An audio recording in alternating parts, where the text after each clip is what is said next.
આપણા ખેડૂતોને જ્યારે અહીંયા ગાડી મારે, અહીંયા ગાડી કપાસનો ભાવ એને યોગ્ય ના મળે, વજન કાંટો એ વ્યવસ્થિત ના કરે, તો એ ખેડૂતની જવાબદારી નથી કે ભાઈ એ જે માલ લઈને આવ્યો છે તો એનો અવાજ ઉઠાવે?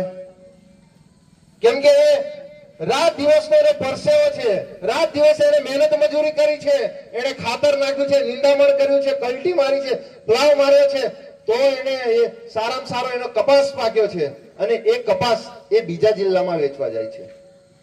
તો આપણા ભારતીય જનતા પાર્ટીના નેતાઓને અમે કહેવા માંગીએ છીએ કે 30 વર્ષથી ભારતીય જનતા પાર્ટીનું શાસન છે, પણ તેમ છતાં આપણા વિસ્તારમાં તમે વિચાર કરો કે આપણા વિસ્તારમાં ઝીંક છે કે છે? આખા નર્મદા જિલ્લામાં કેમ આપણે બીજા જિલ્લામાં આપણે આપણો કાચો માલ આપણે ત્યાં વેચવા જવો પડે?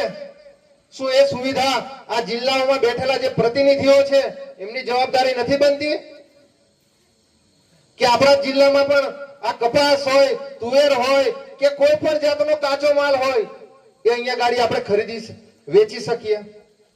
આપણે ત્યાં ગાડી લાઈનોમાં રહેવાનું, બીજા જિલ્લામાં જઈને આપણા જિલ્લામાં એ વ્યવસ્થા કરવી પડે કે ના કરવી પડે? એના માટે તમારે બધાએ જાગવું પડે કે ના જાગવું પડે? હે કે પહેલેથી વર્ષોથી આપણે આવ્યા છે છોટા ઉદેપુર જિલ્લામાં, આપણે જવું હોય આપણો કપાસ લઈને કે ગમે તે કાચો માલ લઈને, અને અહીંયા ગાડી રાજપીપળામાં દુનિયાભરની મોટી એપીએમસી છે, ગરડેશ્વરમાં એપીએમસી છે, અહીંયા ગાડી તિલકવાડા તાલુકામાં એપીએમસી છે. એ નેતાઓને ફક્ત ખાલી છૂટાવીને ખાલી ક્યાં ઓફિસોમાં ચા અને નાસ્તો કરવા માટે બેસાડો છો ભાઈ તમે? હે શેના માટે તમે એમને જીતાડીને એપીએમસી માં બેસાડો છો? એમની ફરજ નથી બનતી આ બધું ખરીદી કરવાની?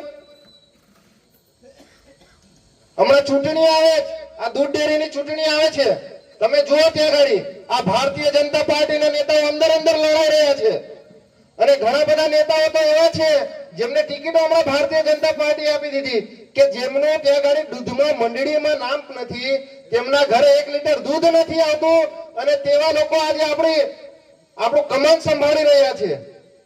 સંભાળે છે ને? તમે બધા જોવો છો કે નથી જોતા? આ સોશિયલ મીડિયામાં લડાઈ છે ને ભરૂચ દૂધ ધારા ડેરી માટે. એટલે આપણે બધાએ જાગવું પડશે. આ નેતાઓ જે મોટા જે વર્ષોથી આપણા લોકોને દબાવીને જે લોકો નેતાઓ બેઠા છે એ લોકો કરોડો રૂપિયાનો ભ્રષ્ટાચાર કરે છે, અને આ કરોડો રૂપિયાનો ભ્રષ્ટાચાર આ ડેડિયાપાડાનો ધારાસભ્ય એ ભ્રષ્ટાચાર ઉજાગર કરે છે તો તેને જેલમાં પૂરી દેવામાં આવે છે.